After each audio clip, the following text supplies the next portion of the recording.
The movie starts with Maggie reading her favorite The Frog Prince story to a class of enchanted young kids. She loves working with them, which is the reason why she continues to volunteer at the city's literacy program, even though she has a degree in law, courtesy of her father. But let's leave that story for another day. The next day, Maggie is uncomfortable and would rather be anywhere else than at an interview in a top law firm, the type Daddy Dearest approves of. The interviewer makes it clear to Maggie that the law firm requires only laser-focused employees, who wouldn't have time for any other thing, including eye rolls, volunteering at a literacy program. The interview doesn't go as Maggie plans, which leaves her in a bad mood. She meets her friend Sarah at a coffee shop and vents her frustration to her. Sarah is sympathetic as she worries that Maggie might not fit in at the law firm. Maggie refuses Sarah's suggestion to try a smaller firm because Daddy Dearest only wants the biggest job opportunities for his daughter. Facepalms myself. She goes off on a rant about the misogyny in workplaces and how she doesn't want to get caught up in all of it. Sarah calms her down and suggests she follows her to Europe for a well-needed 2 weeks vacation while she awaits some news from the law firm.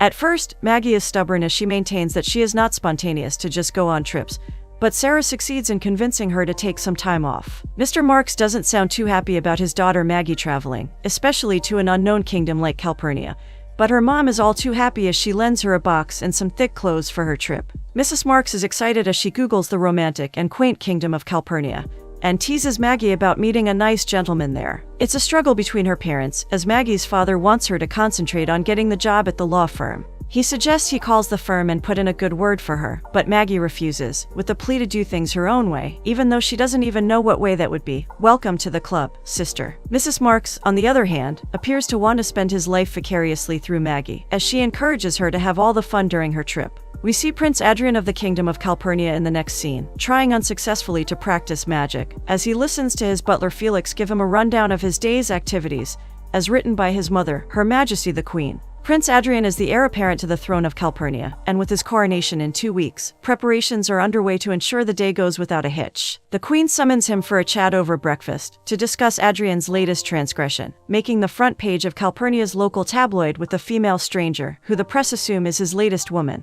Adrian does not appear fazed by the white-faced lie, as he tries to explain to the Queen that he was merely giving directions to a female tourist. The duo have a strained relationship, especially with Adrian's coronation around the corner. The Queen is concerned that Adrian doesn't take his title seriously, and that he might get involved in a scandal that would bring shame to the royal family and their kingdom. She tries to guilt-trip Adrian with his late father's favorite saying, "Sacrifice in service of your country is not sacrifice," but Adrian does not have any of it, as he argues that the saying does not entail monitoring his activities. This happens to be an unending fight between mother and son, as Adrian accuses his mother of trying to cage him and limit his activities. In a bid to control him, the Queen demands that Adrian's butler Felix chaperones all his activities to keep him in check. To consider his mother's request, he asks the Queen to grant him his long wish of inviting the public to witness his coronation. The Queen disagrees vehemently and insists that private coronations have been the tradition for ages, and she is unwilling to break it, even for Adrian's sake. At crossroads with his mother on this issue, Adrian walks off with a cheeky promise to continue with his old ways, since no agreement was reached between them. Maggie and Sarah arrive at the snow-filled Calpurnia, and while on a tour around the city, Sarah gets mad at Maggie for constantly checking her email. She takes the phone from her and hands Maggie a brochure filled with the town's tourist spots for her to explore. She throws a coin into the magical fountain and makes a wish for Maggie to do something adventurous in Calpurnia. After all, what happens in Calpurnia stays in Calpurnia. The girls go their different ways to explore the magical city, and Maggie finds herself on an alleyway, drinking up the city's beautiful sights. Her cute red hat is blown off her head by the wind, and ridden over by a masked Adrian, on his bike. She throws an expletive at Adrian for ruining her new hat. He stops at a distance and stares at her in surprise, unable to believe the insult. He rides back to her, snatches the dirty hat from her hands, and zooms off. Maggie is furious at the petty thief as she chases after him, but she is no match to his bike. She doesn't even know which way he went. Anyway, Adventure 1, Maggie 0. She resigns herself to fate and returns to the spot where hats are sold, to check for another one. Adrian, sans the mask, appears behind her and surprises her with a new hat, with an added apology for ruining her old one. He invites her to go for a latte date with him, but Maggie refuses. She stops in her tracks when he hands the watch he magically stole from her wrist back to her. Maggie is enamored with the handsome stranger, who not only does magic, but also spots a cute smile. "Be still my treacherous heart." To Maggie, spontaneity is not appealing enough, so she shuts down Aiden's idea of meeting up. But Adrian remains insistent, as he suggests they leave their meeting to chance. Back at the palace, Adrian meets with Mr. Wickford, the kingdom's chief of staff, to go through his coronation speech. Adrian is amused at the prepared speech, which does not sound in any way like him. He tries to get Mr. Wickford's thoughts on allowing the public to witness his coronation, but he is disappointed to find out that his mother already got to him. Back to the speech, he informs him for the umpteenth time that he is not his father, and will not make the stodgy speech at his coronation. Mr. Wickford makes a promise to him to adjust the speech to his taste. Maggie regales Sarah with the story of her magical encounter with the dreamy stranger. Sarah gets giddy with excitement at the prospect of her friend finally having some fun in Calpurnia. She encourages Maggie to meet up with Adrian, and even promises to accompany her and act as a chaperone if it makes her feel safe. At the hotel's lobby, Maggie is cornered by a young girl selling her project work, and her nurturing instincts come to play when she confronts the concierge for attacking the little girl's efforts, much to his annoyance. It's almost 8 p.m. and time for his latte date with Maggie, but Adrian is still stuck at a boring party in the palace, meeting with boring and pretentious people who wouldn't allow the past to remain in the past. When he tries to make an escape, the queen draws him to meet Lady Camilla, a woman from an influential family, who is capable of influencing votes for the prince. We all know what this is code for: marriage. This annoys Adrian greatly, but he is forced to carry out his royal duties without any fuss. Sarah consoles a visibly hurt Maggie for being stood up by Adrian, but they are interrupted by him, and he apologizes for his tardiness, attributing it to a family thing that he needed to attend to. Sarah likes him immediately as she finds his truthful nature refreshing. She allows the lovebirds to talk while she retires back to their hotel, her duty fulfilled. The barista at the coffee shop is gobsmacked when Adrian walks into his coffee shop with Maggie. He tries to address him as Your Highness, but he stops when Adrian gives him a sign not to, as he doesn't want to reveal his royal status to Maggie just yet. They find out that they have a lot in common, from being an only child, to wanting to do different things with their lives, and suffering from parental guilt. Adrian shies away from telling her the truth about his family, as he quite enjoys talking with Maggie without the cloak of royalty being in the air. On their way home, Adrian thinks he has been caught out, when Maggie tells him to tell her his secret, though she only means the secret to his magic. Gosh, his face. He looked like a deer caught in the headlights. Their date ends well with plans to see each other the next day. This leaves them both happy as they steal glances at each other. Adrian returns home to a short lecture from the queen on quitting his late-night bike rides. He is impressed when he learns from her that his late father also used to ride his bike but stopped when he became king.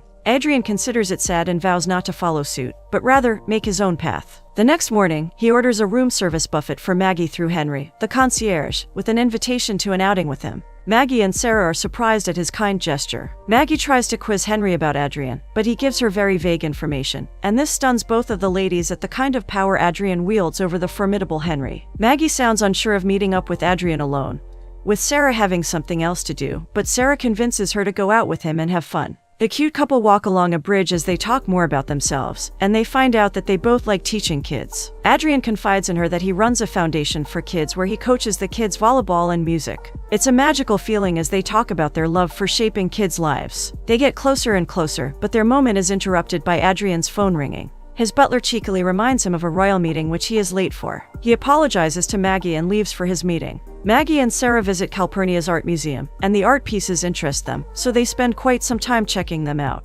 Sarah finds an artwork of Calpurnia's royal family. The son in the art has an uncanny resemblance to Adrian. Confused, she learns from the guide that Adrian is the prince. She calls out to Maggie excitedly as she informs her of the new development. They look him up online and confirm that it's indeed him. They also find unflattering articles written about him, and this further dampens Maggie's mood. Aiden arrives at the hotel to take Maggie out for their date. Maggie gets his attention when she addresses him as Your Highness. He is surprised and stares at her like a deer caught in the headlights, as he knows that he has been caught in his lie. A giddy crowd forms when they notice Aiden. To escape being the fodder for next morning's gossip, Aiden leads Maggie to a closed atrium to explain things to her. He apologizes to a seething Maggie for hiding the truth from her. He claims he was enjoying being friends with her without all the baggage that comes from being a royal member. They agree to settle things, with a firm promise from a contrite Aiden to show Maggie the real him, and not just the crumbs he has been showing her. Aiden stuns not only Maggie, but also Felix, when he takes Maggie to visit his kids' foundation. Felix paints a perfect picture of Aiden, who, as a young prince, used his inheritance to build a foundation to help kids in Calpurnia, and has since been running it without anyone's knowledge, not even his mother and the press. Maggie is stunned. She finds it difficult to match this humane and philanthropic side of Aiden. To the womanizing Aiden, the media are always quick to report. They share a moment as Aiden stares longingly at Maggie. The kids in the choir serenade the hall with a song, and Maggie does what she knows how to do best. She helps a little girl overcome stage fright and join her friends on stage to sing. In keeping with his promise to show her all of himself, Aiden invites Maggie to the palace for dinner. Maggie gets skeptical about showing up at the palace, but Aiden allays her fears and assures her of the propriety of the invitation. Back at the hotel, Sarah teases Maggie about dating the almost king Aiden, but Maggie quickly corrects her that they are not dating, but simply enjoying each other's company. Potato, same ol', Maggie. Her wardrobe is a mess, as she doesn't find any suitable dress fit for dinner at the palace. Luck shines on her when Henry swoops into her room, just like a fairy godmother, with hangers of dresses, courtesy of Aiden. The girls ooh and ah over the dresses, as they select the perfect one for Maggie. The palace is filled with a flurry of activities for the evening's dinner. The queen is displeased with the additional guests that Aiden added to the dinner list. Since she is curious about her, she instructs Wickford to keep an eye on Maggie. Aiden keeps true to his word as he sends over a car to pick Maggie up. She arrives at the palace, dressed in a formal black gown with silver jewelry to pair it off. She gives off a well-poised, cool, calm, and collected persona as she admires the palace. Aiden finds her in the coat room, and he is taken by her beauty and compliments her on her dress choice, with a kiss and a wide smile on his face. Their mild flirting is interrupted by the entrance of the queen. She has a well-balanced smile on her face as Aiden introduces Maggie to her. Maggie awkwardly curtsies to the queen after she appears to not know what to do. Who can blame her? Her only encounter with royalty is Disneyland. The dinner is an uncomfortable affair, as Maggie tries hard not to put her foot in her mouth at the questions that are directed her way. The dinner has the top members of the ruling class in Calpurnia, and Maggie surprises them when she truthfully tells them that she met the prince on the streets. This information is met with disapproval from the elites, while Adrian tries hard to save face. He tries to find out, from the people at the table, their thoughts on having his coronation open to the public. But it becomes apparent to him that they all share the same stuffy and obsolete view as the queen. This leaves Aiden disappointed, even in Lady Camilla, who the queen has set her sights on to become Adrian's wife. The queen tries to set Maggie up by seeking her opinion on the issue as the outsider. Maggie is reluctant to respond, but after several nods from the table, she agrees with Aiden's suggestion to make the event public, to improve people's perception of the royal family. Aiden is excited to see her support him, but the others are not too happy with her stance. The air around them becomes stuffy as Adrian calls for more wine. But on the inside, he is happy with the outcome. Maggie seems agitated as she gulps her wine. She is obviously sorry to have offended the queen and her guests. The painful dinner finally ends, with Maggie apologizing for disturbing the mood of the dinner. Aiden shrugs off her apology while he assures her that everything is okay. They are interrupted by the queen, who summons Adrian to her chambers, while she dismisses Maggie like a fly perched on her skin. The queen turns to Adrian, furious at him for inviting Maggie to the palace, without a care for their family's reputation. Showing vulnerability, Aiden informs her that he can and will date anyone of his choice without her permission, and he storms off, clearly affected by the conversation. The queen stares at him as he walks away. She is surprised at the conviction she sees on his face. At night, Maggie is woken up by sounds on her window. She opens it and finds Aiden throwing snow at the glass. He invites her to a late-night walk, and they walk along the alleyway to escape the media folks. Their conversation centers on emotions, and Maggie advises him to find a way to embrace his royal life with the foundation he runs. He confides in her that he feels lacking compared to his father, but Maggie assures him that he is a great guy in his own way. He regales her with stories of his father. Surrounded by snow and lots of shiny lights, they share their first intimate moment and another one. But unfortunately, their private moment is witnessed by a nosy photographer who takes pictures of them in the dark. It's tea time the next morning, and the queen is horrified. She has found a picture of Adrian in lip lock with Maggie on the newspaper's front page. She storms out of the dining room in search of Aiden to give him a piece of her mind. Meanwhile, an unassuming Maggie and Sarah are besieged by reporters in the hotel. It's chaotic as hell, and it takes all of Henry's strength to stop the reporters from mauling Maggie, while he instructs the women to return back to their room. The queen finds Adrian with the said papers in his hands. She is furious at him for, once again, being in the news for the wrong reason. But Adrian is only concerned with visiting Maggie to see how she is taking the news. The queen is concerned with mitigating the news so it does not affect his coronation. But Adrian does not want to have this conversation with her. They exchange some words over his late father, and this leaves both of them angry at each other. Maggie walks around their room in deep thought as Sarah reads the paper aloud. Maggie is furious at the invasion of her privacy, since the article gives a thorough rundown of who she is. It worries her that the article might become a setback for Aiden's coronation. She gets a surprise call from her parents, who have found the picture of their daughter lip-locked with a total stranger. She tries to explain to them that it was only a kiss, but her father reminds her that the law firm takes their appearance on social media quite seriously, and they might not condone such behavior. The call from her parents leaves Maggie more worried than ever, as she has to think about the law firm, after trying so hard to forget about it during the trip. Henry the concierge takes it upon himself to chase reporters away from the hotel doors. Maggie finds Adrian waiting for her with the most beautiful flowers. He apologizes to her for involving her in the media debacle, but she waves it off as she is pleased to see him, and they share a passionate moment.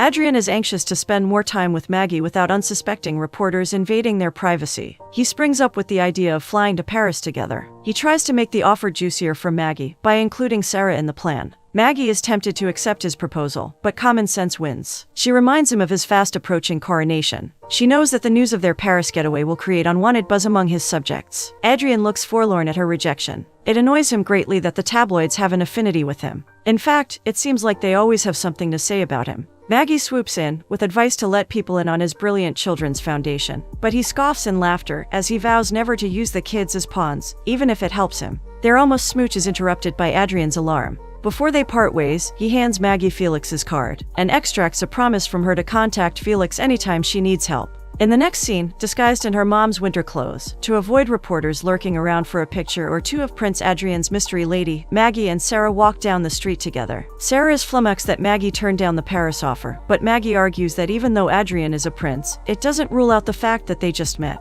Preach, girl. Their chattering, or rather, Sarah's chattering, is interrupted by a phone call from the famous law firm Maggie did an interview with. It's like a welcome back to reality as it reminds Maggie of her picture with Adrian online. She is surprised to find them offering her the job she interviewed for, starting immediately. Unknown to her, the Queen has decided to take matters into her hands, into her butler's hands, to save her precious son from continuing his relationship with Maggie. She had her investigated, and after she discovered her affiliation with the firm, she paid them and convinced them to recruit Maggie immediately and take her away from Calpurnia. Win-win for everybody. Or not, judging by Maggie's expression. The ladies return to their hotel room, with Maggie in a huff. She has already decided on the right choice, which is to leave Calpurnia, but Sarah is having none of it. She worries that if Maggie leaves Adrian and takes up the job at the firm, she will end up being miserable, especially as the law firm job doesn't fulfill her. Maggie is confused with her choices, but she makes up her mind to do the reasonable thing, to take the offer, and make her father proud. She visits Adrian at the Children's Foundation to break the news to him, and he hands her a lovely bracelet, made by the kid she helped overcome stage fright. Maggie is overcome with emotions by the thoughtful gift from the little girl. She is sorry that she plans to leave the wonderful kids for an unappealing law firm job. Adrian notices her sad look and asks her about it. With pain in her eyes, she tells him the news and the need for her to leave Calpurnia on the day of his coronation. He is hurt and speechless that she is leaving. Although he encourages her to take the leap, he doesn't mean it. It's a painful moment between the two as Maggie tries to justify why the decision is the best for them. But Adrian thinks otherwise, and he decides to take a leap of faith. He asks Maggie to stay with him, but Maggie refuses. Her mind is made up already. She walks away and leaves Adrian staring, like a boy who just lost his puppy. Back at the palace, the Queen awaits Adrian, to gloat in his face, but who she sees is a sad and heartbroken Adrian. With no more energy left in him, he promises to give up his bike riding after his coronation. The Queen is surprised, and at the same time, happy that she has her son back. Maggie is filled with thoughts of Adrian. She calls him the next day to check up on him, and advises him to show his mother the real him. She doesn't want him to give up, but he throws back her advice at her, and tells her to do the same. She is speechless and hurriedly cuts the call. If you can't take it, girl, don't give it. She gets the idea to do one last favor for Adrian before she leaves. She enlists the support of Felix to help her meet with the Queen, who she surprises with an impromptu visit. The Queen is surprised to see her, as she thought that she had dealt with her case, but Maggie promises her that she will depart Calpurnia the next day. She tells her all about Adrian's foundation and the things he has been up to in his spare time. She even convinces the Queen to go there and see for herself. With her mission accomplished, Maggie stares longingly at Adrian's coronation banner on her way out, wishing to be present during the event. Although still sad about Maggie leaving, Adrian is impressed with the kid's rendition of his favorite song from his childhood. It leaves him nostalgic as he remembers his late father. He is not the only one impressed, as the Queen shows up with tear-filled eyes. She is emotional at the great job Adrian has done with the kids, and also sad that it took Maggie for her to get to know her son. Adrian perks up when the Queen mentions Maggie, but becomes dejected when he learns that she still plans to leave. The Queen is sorry for misjudging Adrian. Impressed at what Adrian has done, she asks for the kids to perform at his coronation, and also grants his wish of opening the ceremony to the public. This leaves Adrian filled with excitement. Felix and the kid are not left out of the excitement either. Maggie receives personal coronation invites, with gold lettering and all, from Adrian. She is impressed when Henry informs her that the coronation has been made open to the public, for the first time in history. Sarah tries to convince Maggie to stay for the coronation,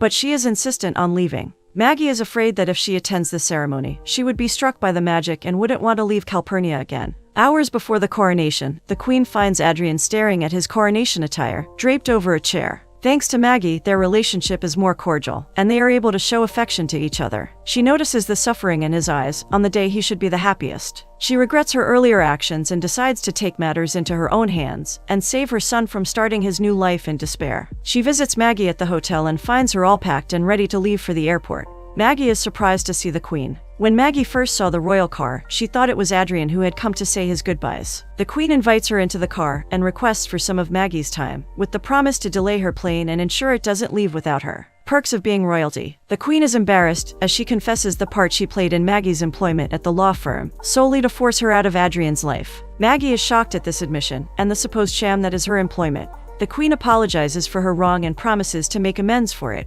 She offers Maggie a better job to expand Adrian's foundation to Europe. Maggie is excited at the offer. Working with kids and making a difference in the world has always been her dream, but she is confused about how fast things are going. Back at the palace, Adrian is fully dressed for his coronation, but he still expects a miracle to happen and for Maggie to come rushing into his arms. He hides behind a pillar as he inspects the visitors who have arrived for his coronation. He is unhappy when he doesn't find Maggie in the crowd. The bell sounds, signaling the beginning of his coronation process, which, due to his hard work, is open to both the people and even the press. His heartfelt speech, which sounds nothing like his father's, leaves everyone impressed. Even his mother is smiling from ear to ear. His face lights up when he sees Maggie walk into the coronation room. She looks breathtaking and exactly like a princess in a red dress. He forgets about his coronation, with his mind fully on Maggie, as they stare at each other with smiles on their faces. Adrian doesn't mind the jab and laughter from the people at his lack of concentration. He is finally crowned king, and the people pledge their allegiance to him. His eyes are constantly searching for Maggie in the crowd.